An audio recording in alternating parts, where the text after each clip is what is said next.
Olá, bem-vindos a mais um Birras de Mãe. Eu sou Ana Stilwell e estou aqui com a Isabel Stilwell. Olá, eu também estou aqui. A mãe é a Isabel Stilwell, ou não? Pronto, é verdade. Não, podia ser outra pessoa. Hoje não temos convidados, hoje somos só nós, tem que maturar. Mas para a semana já vamos ter. Para a semana já temos e vai ser muito bom. Exatamente.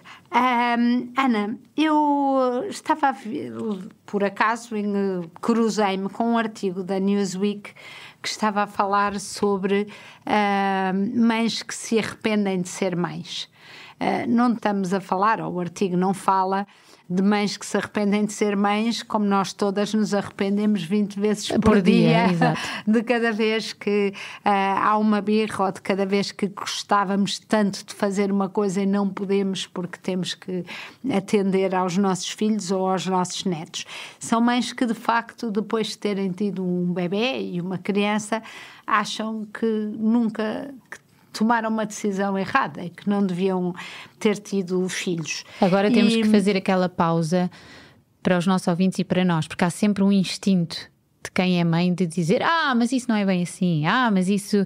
E já houve vários estudos e várias investigações e de facto existem estas pessoas que se arrependeram de facto. A Fundação Manuel dos Santos quando fez um estudo sobre as mulheres, chegou à conclusão que 8% diziam que não, que se arrependiam de ser mães e, mais grave, não tinham ninguém com quem partilhar esta sensação, porque nada é mais tabu do que uma mãe dizer isto.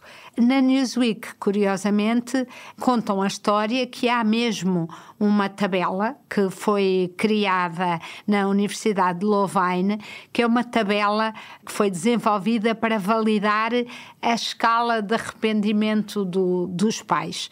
E que este estudo, por exemplo, que foi feito transversal a vários sítios, para se poderem chegar a esta régua, no fundo, que mede o arrependimento, os números são que 5 a 14% dos 3.000 pais, casais de pais que eles entrevistaram, arrependiam-se de ter tido filhos e estava ligado, obviamente, a menos satisfação com a vida, a sintomas de depressão e a um burnout parental. Quando diz pais e mães? Pais e mães, embora o número, nesse caso, por exemplo, na Alemanha, o caso parece sugerem exatamente que são 8%, como em Portugal.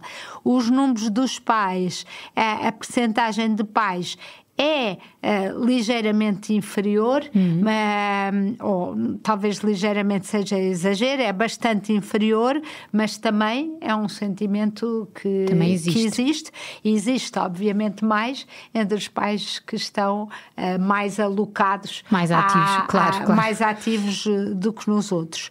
Mas, entretanto, e o artigo da Newsweek começava por aí, porque houve esta senhora que começou a fazer um podcast, uma chamada Kelly Dunning, tem 45 anos, ela própria não tem filhos, mas fez um post sobre regretful parents, pais arrependidos, e teve um feedback enorme. Depois criou no TikTok, já vai na 9ª série, e basicamente o que ela faz é receber em confidência, anonimamente as queixas destas mulheres, as confidências destas mulheres, e ao mesmo tempo que fala disto e ao mesmo tempo dá voz a estas mulheres.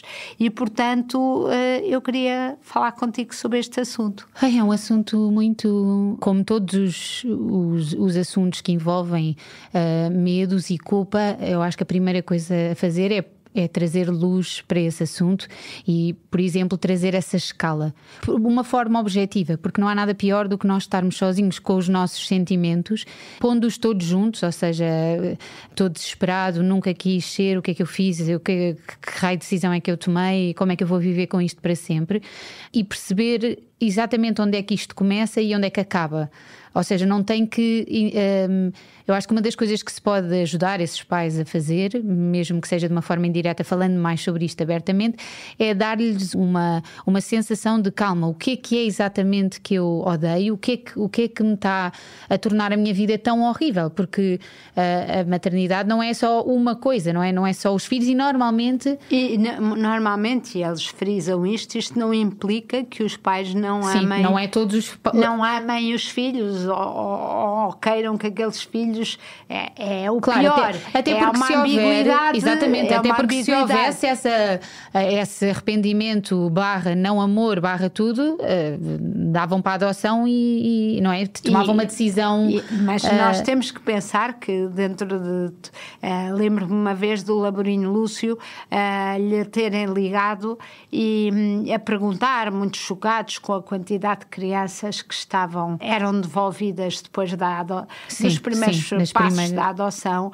E lembro-me sempre do Laborinho Lúcio, com ironia que ele tinha muito fina, dizer que os números de 5 ou 10 ou o que eram, não eram comparáveis com os originais das mães biológicas, pelo nome, pela quantidade de crianças que estavam institucionalizadas, e que muitas vezes nós atribuímos apenas a razões de pobreza, por assim dizer, mas na realidade é muito mais, pode haver entre todos estes casos muito de mulheres que engravidaram sem o desejar e que não quiseram e não conseguiram assumir. Sim, que assumiram que era que a melhor decisão seria essa, não é?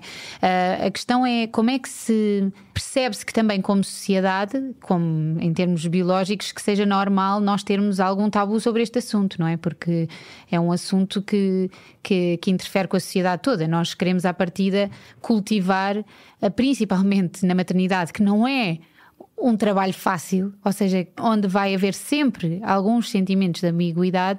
Não deve ser por acaso que se pinta de cor-de-rosa a maternidade, porque é uma forma de continuar a espécie, não é? De continuar o estímulo. Agora, e eu acho que é sempre muito difícil para mim imaginar que há uma mãe que, perante um bebê, que tenha esse arrependimento e que o bom do bebê não ultrapasse o difícil. Mas é real, por mais dificuldade que eu tenha a imaginar isso é real.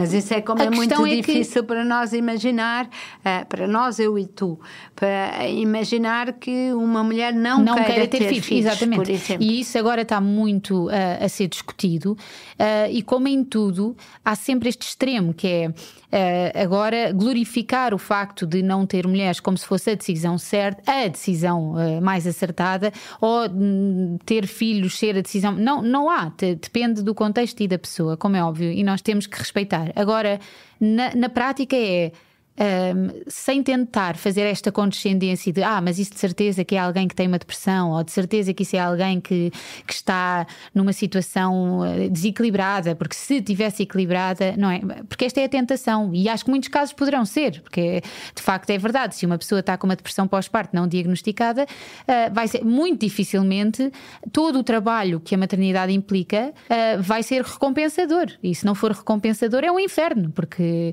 na verdade tratar por exemplo, nós pensamos nos problemas das pessoas que são cuidadores e damos esse espaço e temos noção que existe um estatuto do cuidador e temos o síndrome do cuidador. Sabemos que isso ter filhos não é mais do que ser cuidador de vários. A diferença é que muitas vezes dão-nos mais recompensas porque são seres em desenvolvimento, etc. Mas todas as partes difíceis estão lá. Então, como é que, como sociedade, nós podemos apoiar estas pessoas a perceber, ok, mesmo que eu me arrependa de ter a vida como tenho agora, porque eu gostava mais de ser livre e gostava mais de ter flexibilidade, que é tudo legítimo, não são superficialidades, não é? Quando uma pessoa diz isto, não é porque eu gostava de ir ao cabeleireiro e não estou a poder. É uma sensação de grande claustrofobia e de prisão, de muito provavelmente não conseguir agir de uma forma que atenda às nossas próprias necessidades, e provavelmente pessoas que precisam muito ou de estar sozinhas ou de não ter estímulo, quer dizer, e que as crianças invadem todas essas necessidades, tornando o dia a dia dessa pessoa um inferno, ainda que a causa seja... Isto é como aquela coisa quando nós estamos enjoadíssimas na gravidez e dizemos que eu não posso, isto é um horror, e as pessoas dizem mas vale a pena. Sim, mas no dia a dia estar enjoadíssima todos os dias durante 9 meses é um inferno, é uma forma horrível de viver que faz as pessoas que têm hiper-MS, por exemplo, discutirem se querem continuar a viver, porque estar a vomitar 20 vezes por dia é um inferno, ainda que a causa possa ser boa. Então eu acho que o primeiro passo seria tentar ajudar a distinguir e a perceber exatamente o que é que está a ser tão horrível e o que é que está a transformar o dia-a-dia destas pessoas tão horríveis, porque isto depois há de ter milhões de razões, não é? E se calhar, estou eu a pensar, levar uma mãe a aceitar, por exemplo, que não tem capacidade, não quer e que vai dar um filho para a adoção, por exemplo. Sim, pode ser o caminho. Ou uma situação, uma solução dessas, ou vai pedir a uma madrinha que fique mais com a criança, do tempo seja um colégio interno.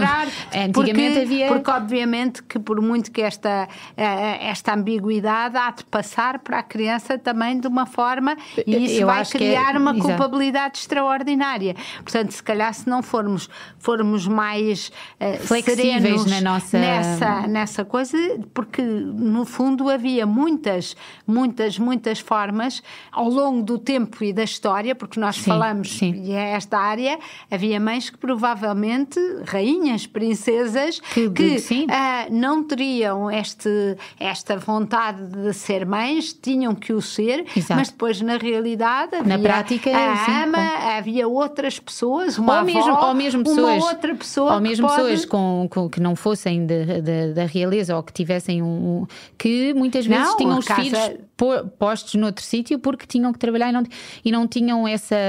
No outro dia vi uma reportagem, tipo Portugal, pré-25 de Abril, e é uma que está a falar sobre ter filhos e ela diz mesmo, ela teve numa altura então que não havia métodos contraceptivos, ou que havendo o marido não a deixava usar, e ela diz mesmo, tipo, deste filho para baixo eu não queria ter, não conseguia ter, não queria ter, e se... Pronto, agora, como é que nós lidamos com estas situações para trazer o menos dano possível a estas pessoas, não é?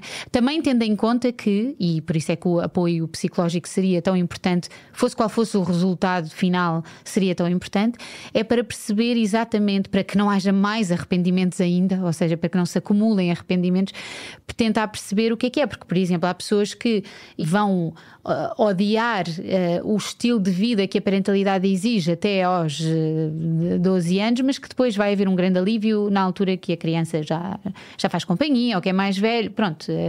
Agora, a parentalidade que nós estamos a viver hoje em dia, sendo apresentada como a forma certa, é muito perigosa para muitos dos pais, porque a ideia de que a pessoa só está a ser boa mãe se cumprir aqueles 150 mil requisitos fisicamente impossíveis é quase uma glorificação da culpa, é quase um mártir ao contrário do sacrifício.